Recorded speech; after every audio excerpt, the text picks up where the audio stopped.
Assalamualaikum warahmatullahi wabarakatuh. Selamat berjumpa kembali para penggemar fisika dan generasi muda peserta didik yang berbahagia. Alhamdulillah kita semuanya sampai dengan saat ini masih dalam kondisi sehat walafiat ya, sehingga kita bisa terus belajar fisika ya untuk generasi muda dan pelajar sebagai calon generasi penerus yang akan mengisi dan memajukan bangsa ini. Sebelum kita melangkah lebih jauh, ini kita perlu mengingatkan kembali bagaimana motivasi dari Profesor Dr. B.J. Habibie.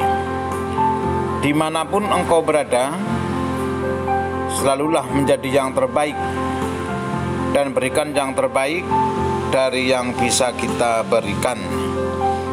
Inilah kata motivasi dari beliau Profesor Dr. B.J. Habibie. Oke, sebelum generasi muda penggemar fisika dan peserta didik yang berbahagia melanjutkan materi ini, tolong siapkan catatan-catatan dan alat tulis yang diperlukan untuk mencatat materi ini sampai selesai ya, biar tidak gagal paham dan materi ini bisa dikuasai dengan sempurna. Oke, mudah-mudahan pembelajaran hari ini akan diberkahi oleh Allah dan diridhoi ya, sehingga ilmu yang kita pelajari bermanfaat bagi kita semuanya. Jangan lupa yang belum subscribe untuk klik subscribe, karena subscribe itu gratis ya, dan kalian akan dapat video-video pembelajaran dari babak selanjutnya ya. Oke.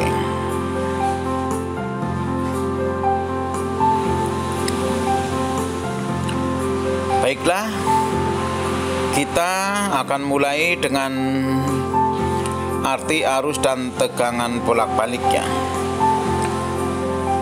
Arti arus dan tegangan bolak-balik adalah arus dan tegangan yang nilainya selalu berubah-ubah dalam interval nilai maksimum sampai dengan minimum ya, menurut fungsi waktu dalam sinus ya. Ingat, tegangan keluaran ini adalah dihasilkan dari generator AC yang sudah kita pelajari di GGL induksi. Perhatikan nilainya ya. V akan sama dengan plus V maksimum saat nilai sinus omega T sama dengan plus 1 ya.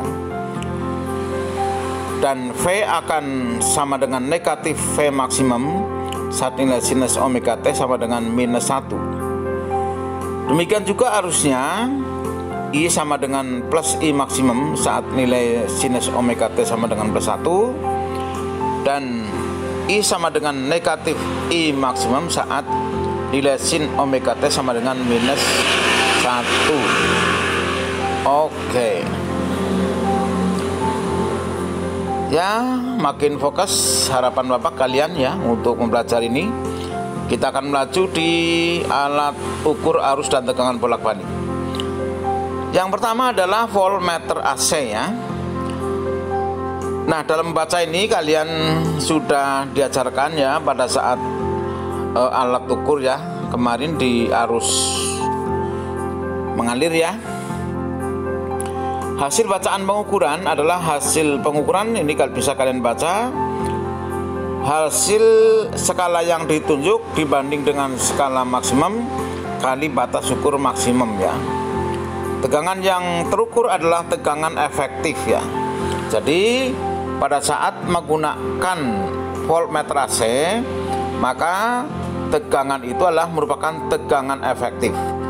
Jadi nanti kalau dalam soal tersaji narasi bahwa tegangan yang diukur dengan voltmeter AC ini adalah tegangan efektif. Contoh, hasil pengukuran tegangan dengan menggunakan voltmeter menghasilkan 20 volt ya. Maka berarti bahwa tegangan itu adalah tegangan efektifnya adalah 20 volt. Oke ya, generasi muda, penggemar fisika dan peserta didik yang berbahagia ya. Jadi sekali lagi, voltmeter AC mengukur nilai tegangan efektif.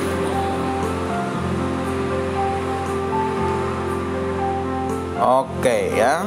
Sekarang alat ukur yang kedua adalah ampermeter AC. Hasil bacaan sama ya. Hasil pengukuran arus adalah skala yang ditunjuk dibagi skala maksimum kali batas ukur maksimum. Misalnya dalam soal tersaji narasi hasil pengukuran dengan ampermeter AC menghasilkan arus listrik 2 ampere.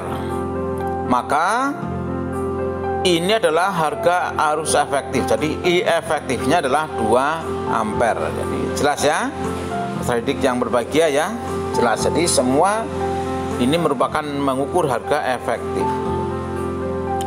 Lalu bagaimana untuk mengukur harga maksimum? Oke, kita ikuti selanjutnya. Alat ukur yang ketiga adalah osiloskop. Nah, inilah ya, peserta didik yang berbahagia. Osiloskop ini adalah alat ukur yang mampu mengukur tegangan maksimum atau Vmax ya, dan frekuensi sumber arus bolak-balik. Tombol-tombol yang penting di sini adalah satu, tombol penguat tegangan. Jika menunjuk di 2 volt per cm, artinya tiap menyimpang 1 cm tegangan maksimal bertambah 2 volt ya.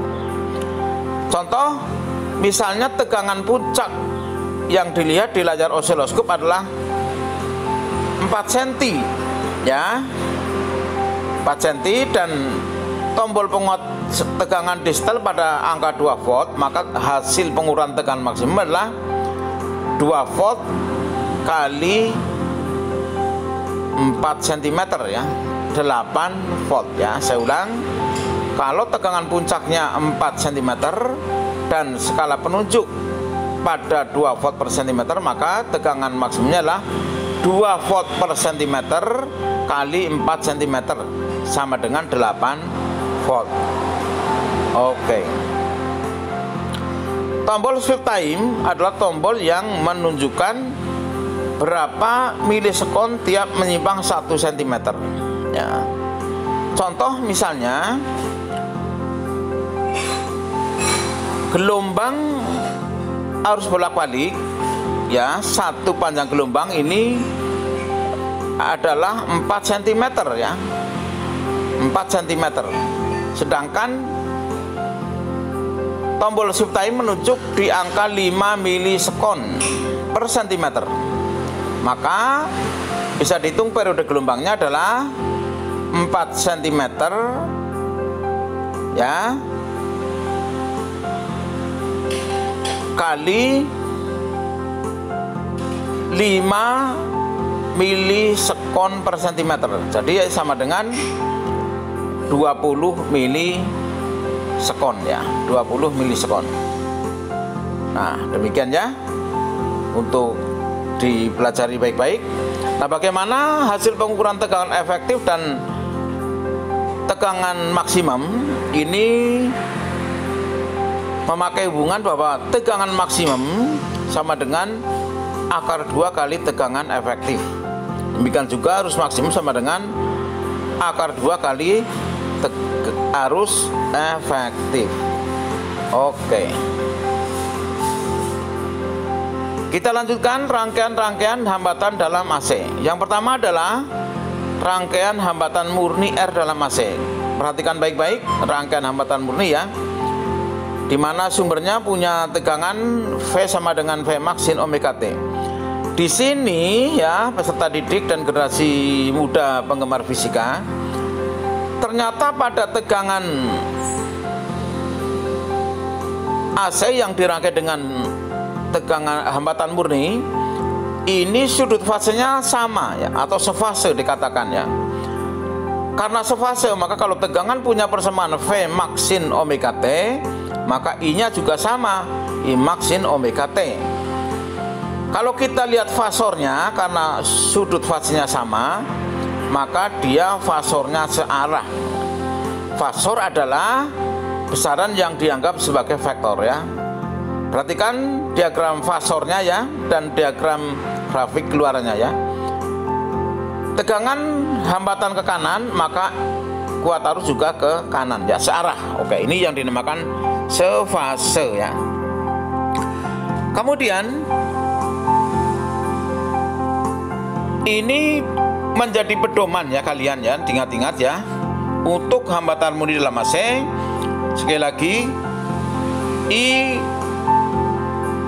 arus ya, dan V tegangan adalah sefase ya, ingat-ingat nih ya. Oke.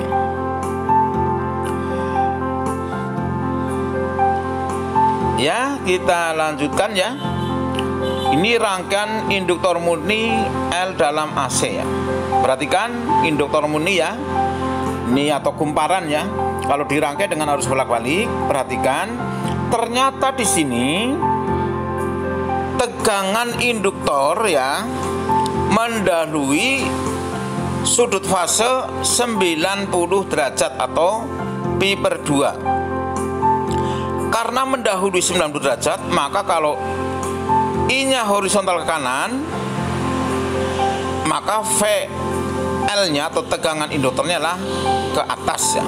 Atau saat T-nya 0, I-nya 0 tapi V-nya adalah maksimum ya. Ingat itu, karena perbedaan sudut fase 90 derajat ya. Kalau kita masukkan T-nya 0, maka V-nya V max sin 90 derajat, tapi I-nya lah I max sin 0 ya. Maka V-nya menjadi maksimum, sebaliknya I-nya menjadi 0-nya. Sedangkan V max bisa dicari dari I maksimum kali hambatan induktor ya. Hambatan induktor, dimana untuk mencari hambatan induktor adalah kecepatan sudut kali induktansi dirinya ya. Nah, ini ingat-ingat, kalian punya besaran hambatan baru namanya apa? Iya, hambatan induktor, yang nilainya adalah kecepatan sudut kali koefisien induktansi diri. Oke. Selanjutnya kita lanjutkan rangkaian kapasitor murni ya, C dalam AC. Perhatikan baik-baik. Pada saat ini arus mendahului tegangan 90 derajat. Jadi tegangan kapasitor tertinggal oleh arus. Jadi pada saat T-nya 0, tegangannya 0, namun arusnya mencapai maksimum karena arusnya saat itu bernilai I max sin 90 derajat ya, berbeda 90 derajat. Ini yang harus kalian jangan sampai lupa. Oke, kita review ya. Kita review, ingat, pada hambatan murni dirangkai seri dengan arus bolak-balik, I dan V sefase ya. Kemudian yang kedua, saat induktor murni dirangkai dalam arus bolak-balik, maka V mendahului I sebesar 90 derajat. Saat kapasitor dirangkai dengan arus bolak-balik, maka V tertinggal oleh arus 90 derajat atau I mendahului V sebesar 90 derajat. Nah, ini penting sekali, jangan sampai lupa, karena ini nanti akan digunakan bagaimana menyusun fasor ya dalam rangkaian R, L, C seri ya. Oke, kita lihat. Nah, sekarang rangkaian RL ya. Bagaimana kalau induktor dirangkai dengan hambatan murni? Nah, kalian lihat sudah paham. Untuk amannya kalian gambar fasornya dulu. VR searah dengan I ya, maka VR-nya horizontal, namun VL-nya atau tegangan induktifnya adalah mendahului I, maka dia ke atas. Dia ke atas ya. Oleh karena itu antara VL dan VR ini membentuk fasor ya dengan sudut 90 derajat. Sehingga tegangan totalnya tidak asing lagi, kalian bisa cari dengan hitung vektor ya, yaitu V adalah akar dari VR kuadrat plus VL kuadrat ya. Nah, itu ya. Kemudian di sini juga dikenalkan namanya impedansi set ya. Set adalah impedansi yang artinya lah resultan hambatan-hambatan dalam rangkaian AC. Bagaimana mencari impedansi? Mudah saja, kalau dia rangkaian RL seri ya, impedansi sama dengan akar dari R kuadrat plus XL kuadrat ya. Nah, ini ya. Nah, di sini bisa kita lihat dari fasornya ya. Kalian lihat itu fasornya, V-nya ya. Ternyata V mendahului arus sebesar theta ya, bukan lagi 90 derajat tapi theta. Maka kalau I punya persamaan I maksin omega T, maka V-nya lah V sama dengan V maksin omega T plus theta ya. Nah, bagaimana mencari theta? Kalian bisa lihat fasornya. Theta bisa dicari dari tangen theta ya. Tangen theta sama dengan VL banding VR ya. Ini gampang saja ya dalam trigonometri ya. Kalian sudah pelajari di matematika. Oke.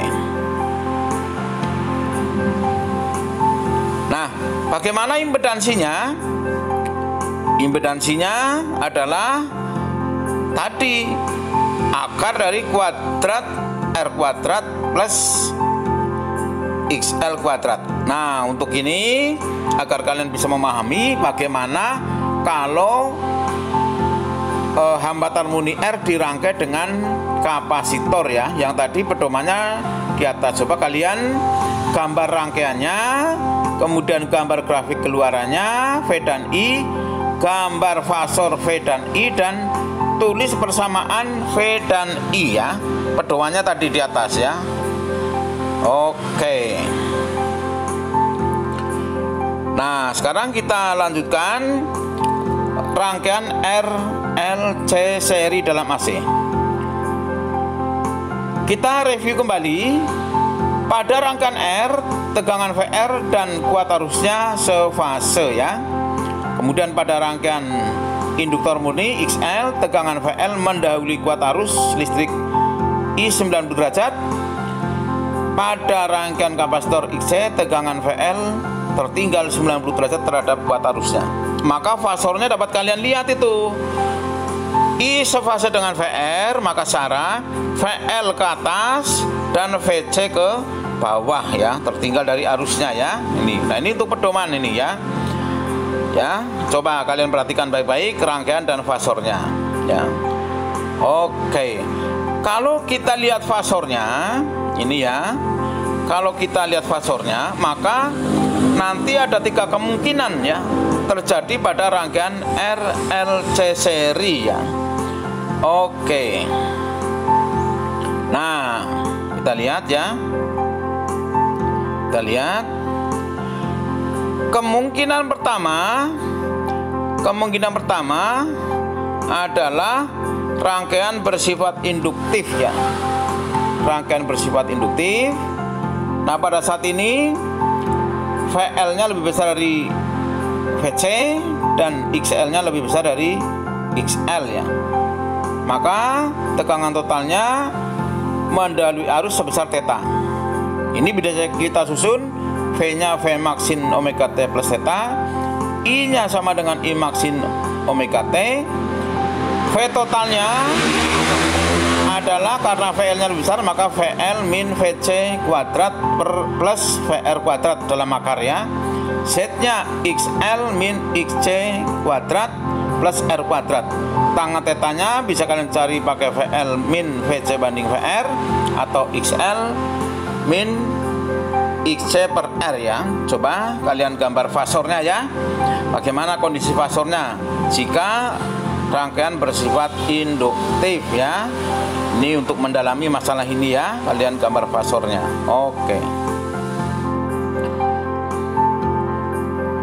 Ya. Kita lanjutkan. Kemungkinan yang kedua adalah rangkaian bersifat kapasitif. Pada saat ini VC VC lebih besar dari VL dan XC lebih besar dari XL ya. Tegangan total V tertinggal arus sebesar theta, maka V-nya V max sin omega T min theta, I-nya adalah I max sin omega T. V-nya adalah akar dari VC min VL kuadrat plus VR kuadrat ya. Sedangkan Z-nya atau impedansinya adalah akar dari XL min XC kuadrat plus R kuadrat. Tangannya ini VC min VL banding VR ya. Atau bisa saja dicari dari XC min XL banding R ya. Oke. Kemudian kemungkinan yang ketiga ya, tadi yang kedua coba juga kalian gambar fasornya ya biar mendalami sekali ya pemahaman tentang ini. Adalah terjadi resonansi listrik. Pada kejadian ketiga ini maka ada khusus ya, terjadi tegangan induktor sama dengan tegangan kapasitor dan hambatan induktor sama dengan hambatan kapasitor. Yang kedua, tegangan total V sefase dengan arus I ya. Maka persamaannya V sama dengan V sin omega T, I-nya I max sin omega T. V-nya sama dengan VR dan impedansinya sama dengan R. Terjadi resonansi listrik sebesar F sama dengan 1/2pi kali akar 1/L kali C ya. Ini gambarkan juga, coba kalian fasornya ya untuk mendalami masalah ini. Oke. Kita lanjutkan sekarang daya listrik AC. Daya listrik AC ini ada dua, yaitu daya listrik semu adalah daya listrik yang bekerja pada impedansi Z. Jadi daya semu sama dengan kuadrat kuat arus kali impedansi. Kemudian yang kedua, daya sesungguhnya adalah daya listrik yang bekerja pada hambatan murni R. Jadi daya sesungguhnya adalah P sama dengan I kuadrat kali R ya. Nah, dari daya semu dan daya sesungguhnya ini dikenal yang namanya faktor daya AC ya. Faktor daya listrik AC adalah perbandingan daya listrik sesungguhnya dengan daya listrik semu. Jadi faktor daya sama dengan daya sesungguhnya dibanding daya semu, atau I kuadrat R banding I kuadrat Z sama dengan R banding Z. Dari kondisi fasor ya di atas ya, maka R banding Z sebenarnya sama dengan cos theta. Jadi bisa kita simpulkan bahwa faktor daya adalah sama dengan cos theta ya. Oke. Ya, demikian generasi muda penggemar fisika dan peserta didik yang berbahagia. Materi harus bolak-balik ya. Mudah-mudahan bisa dipahami. Nanti untuk soal-soalnya akan dibahas pada pertemuan khusus ya. Bagaimana soal-soal yang ada di arus bolak-balik. Oke, sekali lagi saya ingatkan motivasi dari Bapak Profesor Dr. B. Zabi, dimanapun engkau berada, selalulah menjadi yang terbaik dan berikan yang terbaik dari yang bisa kita berikan. Ya, demikian Profesor Dr. B. Zabi. Ingatkan kembali di akhir pertemuan ini, jangan lupa yang belum subscribe silakan klik subscribe ya. Bagi yang sudah, kalau video ini memang disukai maka silakan klik like ya dan share ya. Oke, sampai jumpa lagi kita pada pembahasan soal-soal arus dan tegangan AC. Mohon tidak dilewatkan. Sukses bersama untuk kita semuanya. Mudah-mudahan pembelajaran kali ini diridhoi dan diberkahi oleh Allah Subhanahu wa taala dan kita selalu dalam kondisi sehat walafiat. Terima kasih. Wassalamualaikum warahmatullahi wabarakatuh.